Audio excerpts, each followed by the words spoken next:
And welcome back to my living room.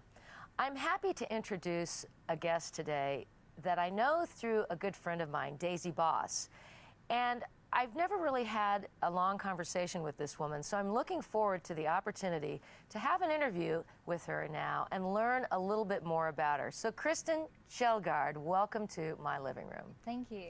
It's really nice to have an opportunity to learn more about you. It's kind of weird that we're learning about it on TV, but I don't know that much about you. I only know that you're from Sweden. I am from Sweden. What part? I'm from the west coast, Gothenburg. Gothenburg? That's the second biggest city. What is the biggest city in Sweden? Stockholm. Ah, of course, Stockholm. And have you been living in Madrid for a long time? It's been almost 9 years now, so Really? It's been quite some time, yeah. So do you ever have any plans to go back to Sweden? No. Yeah? You're in Spain to stay? Yeah, I think it's difficult to say, oh, I'm going to live in one place for all my life, but Yeah. I really don't see myself going back. But please don't tell my family. Well, don't let them see this show then. Do you think that, well, are there very many people from Sweden living in Madrid? Have you met many compatriots here? Well, I've got two very good Swedish friends, but that's about it. And I know a few Swedish people, but actually I went to Barcelona a couple of weeks ago, and that was filled with Swedish people. Really? Yeah, I couldn't even talk Swedish on the streets because everyone would understand it. Were the Swedes on holiday or what? I think so. But it felt like being in Sweden almost. Well, since you've lived here for 9 years, I assume that you spend most of your time speaking Spanish. Yes, I do. But you speak English really, really well. Most people from Sweden do speak English. Well, it's such a more or small less country. fluently. I think that you don't really get away speaking Swedish anywhere. And you have a lot of influences. I mean, movies, they're subtitled in Swedish, but it's in English. And I people heard a travel Norwegian lot. friend tell me that. She said, how many people speak Norwegian? Because I Right. said something like, oh, Norwegians That's speak even English. less. Yeah. Well, we have actually a lot of Swedish people living in the state where I grew up, in Kansas. They live in a town called Lindsborg. Oh, that sounds Swedish. And well, I think they founded it. And the Swedes came to Kansas as immigrants. And so we have like Swedish festivals. We have pancake festivals. Really? Pancaken, or what do you call it? Pannkaka. Pannkaka. Festivals in Kansas. It's kind of a strange phenomenon. But at any rate, you've been living here for 9 years, and I don't even know what you do. That's how little I know about you. Well, nice meeting you. Yes. I'm a designer. I work at a Spanish company that produces supplements to international newspapers. Like Supplements, like for print advertising? Yeah, like supplements for, sometimes in New York Times, Forbes, Economist, you can find a supplement about maybe a country, or usually it's about a country. So a newspaper will actually hire a different company to create the supplements Yeah. that they put inside the paper. I didn't know that. Yeah.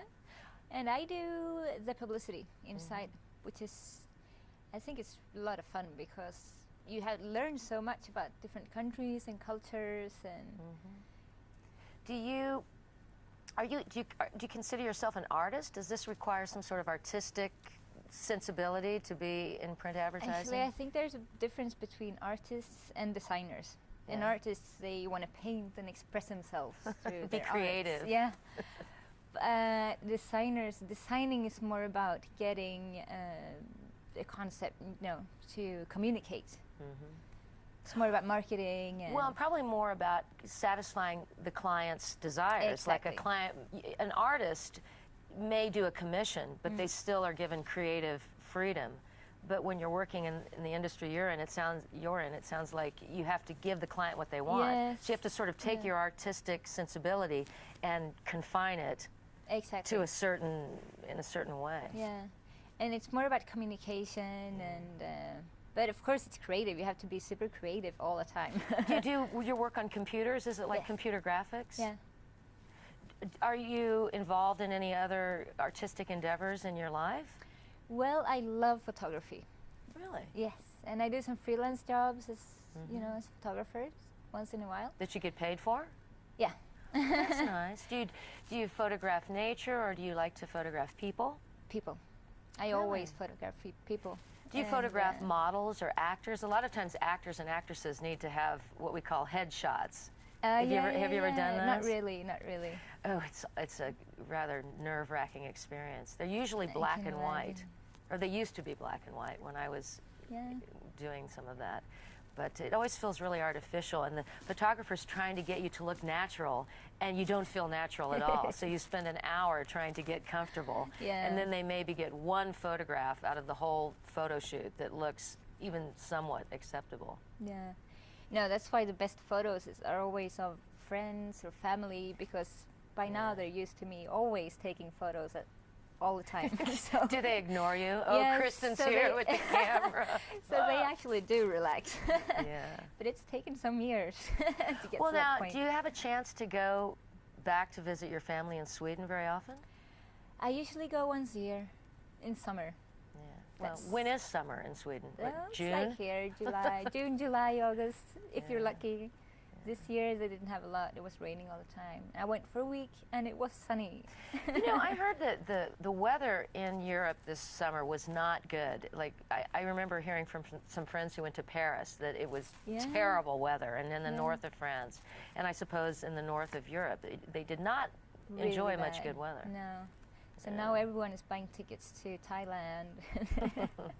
Well, that's good. I'd like to go to Thailand. Yeah. Have you traveled much outside of Europe? Not lots. I used to live in New York for a few months. So New York City? yeah.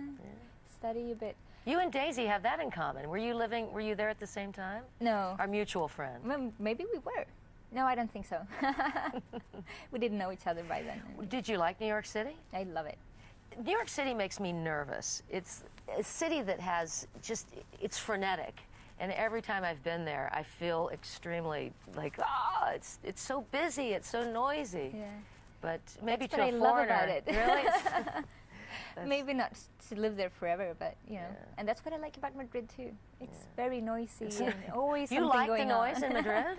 Well, depends on what day you ask me, but What part of the city do you live in? now I live in what's it called? I just moved there, Chamartín? close to López de Hoyos. I don't know. Yeah, Chamartín.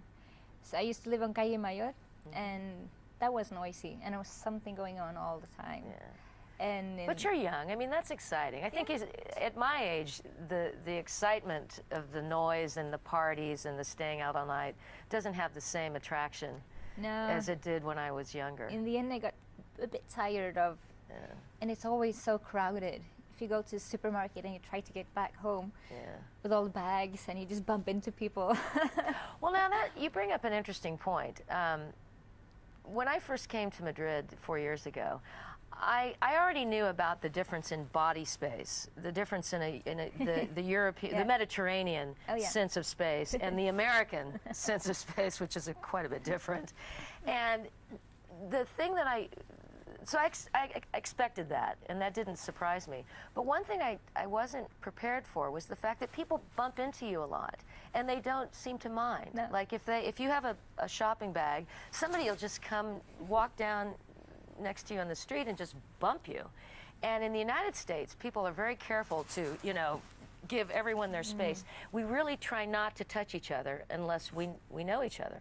Is that the same in Sweden? Yeah, definitely. Yeah. It's So the same. Swedes and Americans have that in common? Yeah, and I mean English people. If you go to London, and of course you bump into people on the subway because it's so crowded. Right. But it's always like, oh, I'm so sorry. Excuse me. Well, English people in general they seem to be so courteous. Yeah. Americans are a little. We don't have the best reputation, I think, when we travel. But that's getting better as people travel more. But I noticed on the metro last night when I was riding home from the radio program that I do, it was very crowded, and this woman's face or her hair was right here. I mean, I could smell her shampoo, and there were people so close to you that sometimes I almost feel like I'm going to panic because I just can't move, and I have people touching every part of my body. And you come out with someone else's eyelashes. Well, no, I haven't. Has that happened to you? No. Somebody's false eyelashes stuck You on your imagine? shoulder? Are there things that you miss about Sweden in terms of food or just the way people are? aside from your family? Well, of course there is.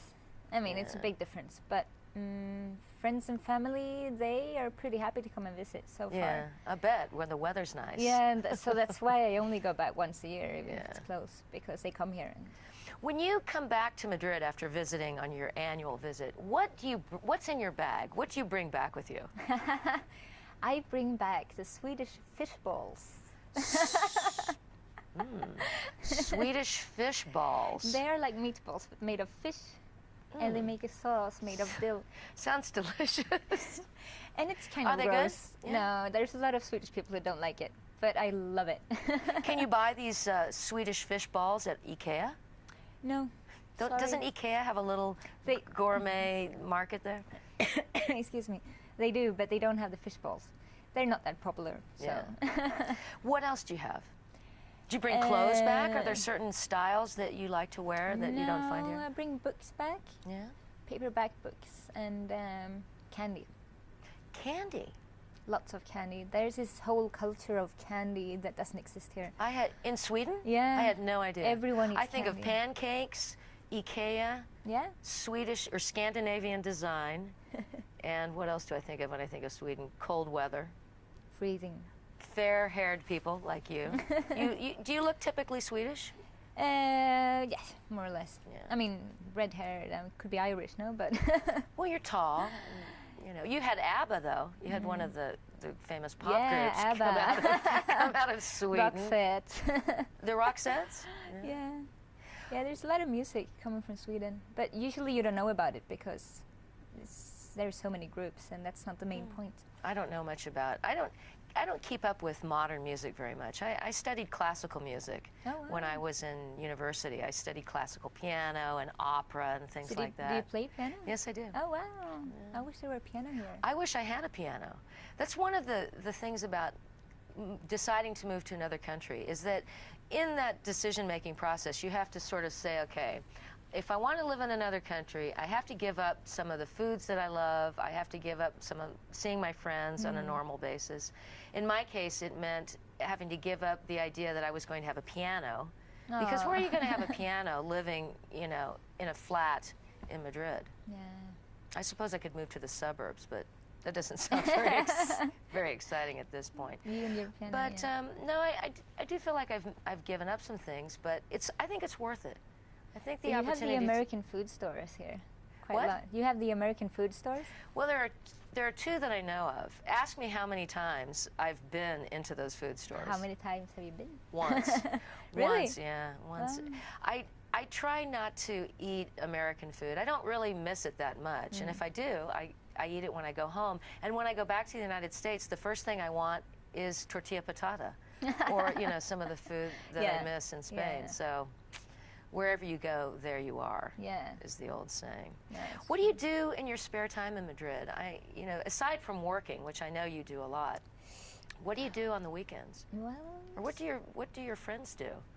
Madrid life, you just hang out, don't you? Have lunch with friends and go to the park, walk the dog, and then you have dinner and That with seems friends. to be everybody's hobby, is that when you ask people what they do in Madrid, they say, oh, we hang out. Yeah, but it's true. We go I out mean, with you, friends. You eat and you drink and you see people, and that's it. Well, feels a bit superficial, not having any real hobbies. I used to have hobbies. We talked about this before we went on the air. I used to have hobbies, but I don't pursue them anymore. I feel like I'm busy enough with work and trying to see my friends. Yeah. I find that it's hard to find time.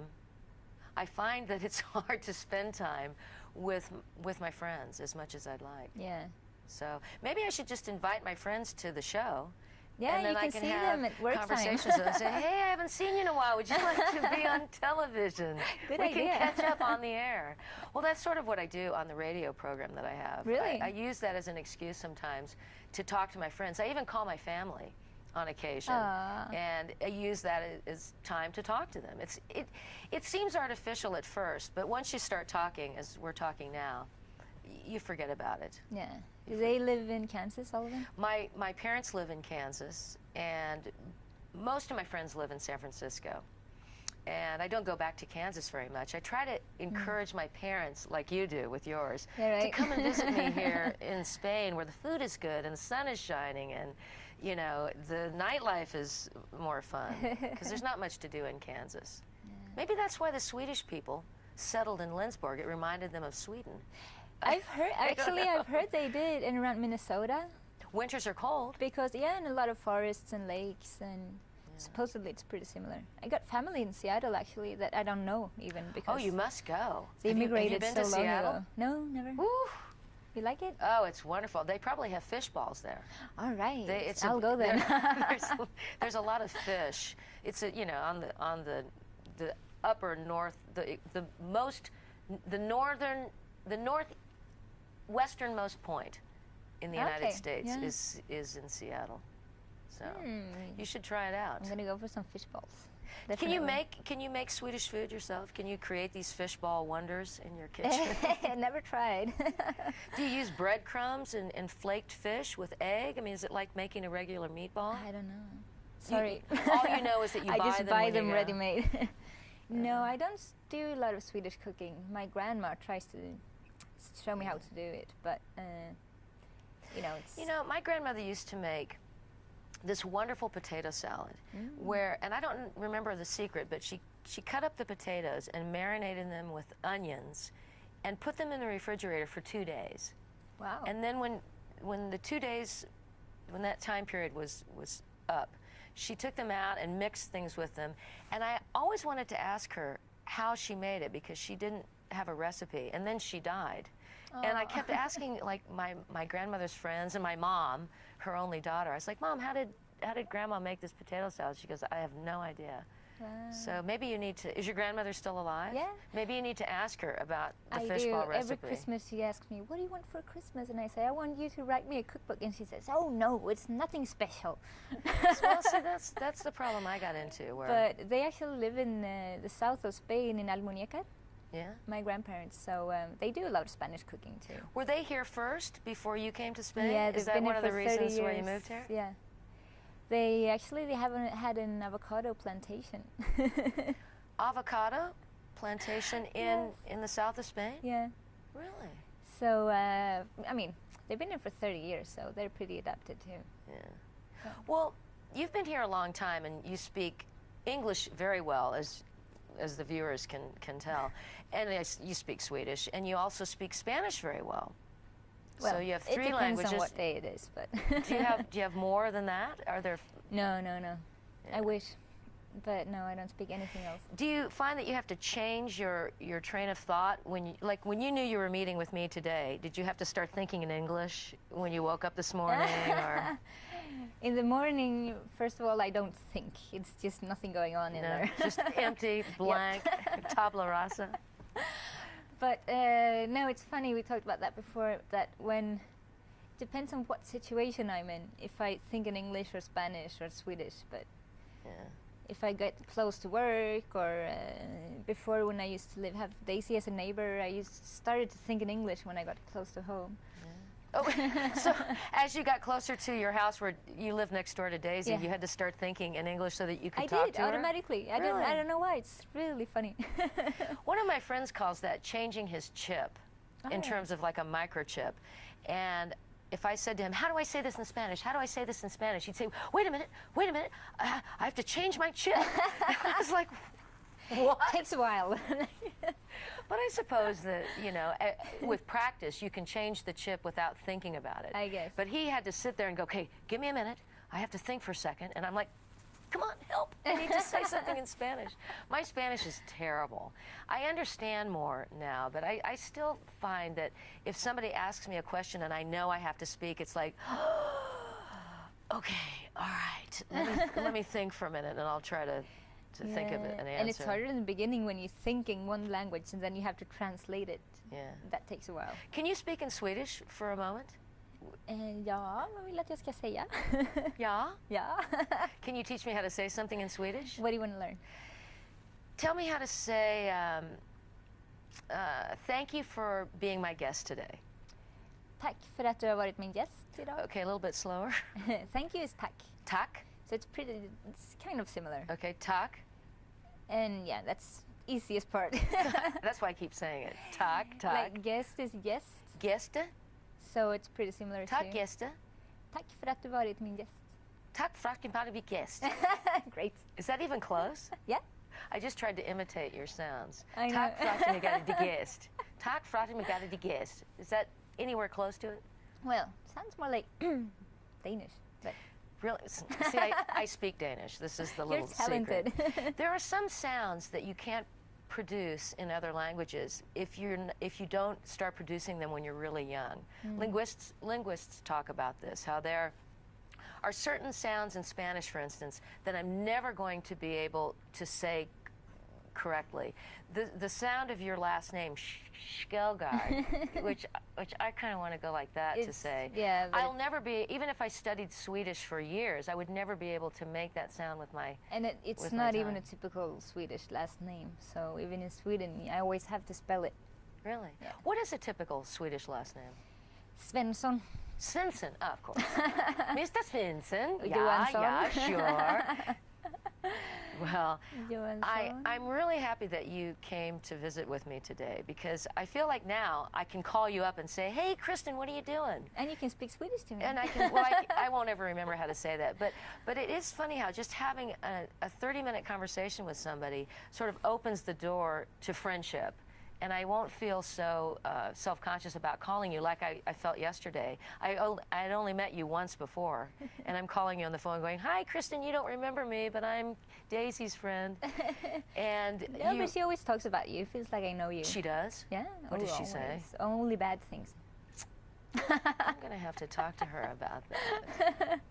Well, friends used to say to me, when teenagers never get along with their mothers. Of course. And my friends used to say to me, oh, but when you're not around, your mother talks so nicely about you.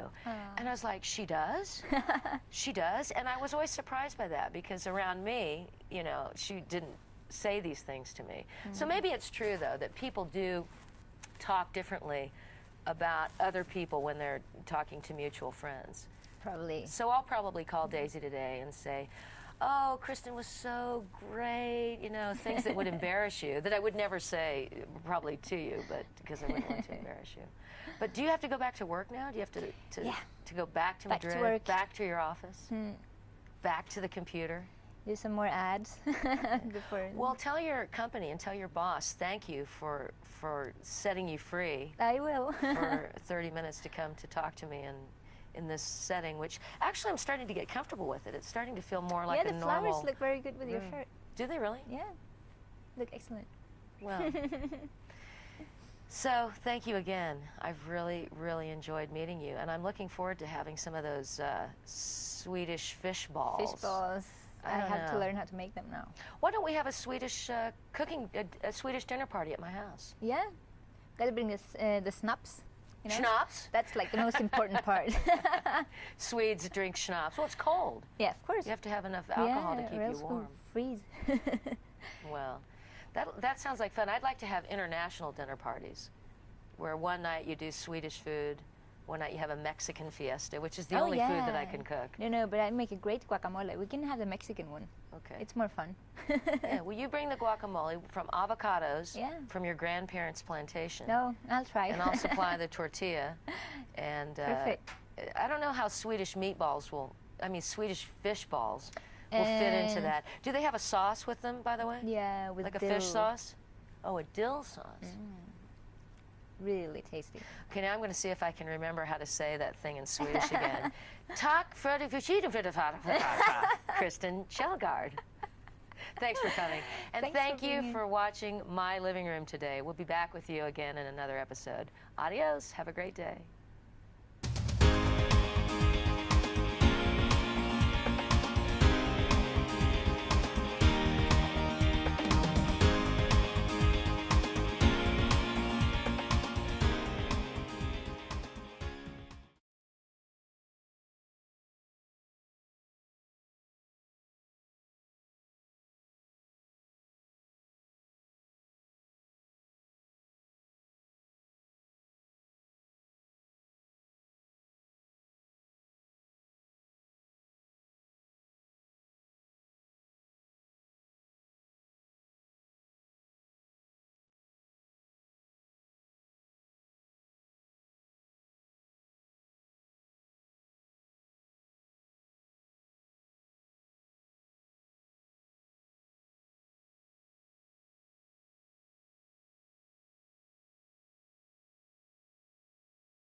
Let's have some fun. No, I'm not talking about Vaughn. I already told them. I'm gonna relax you. No, I just don't and want. get I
Go ahead.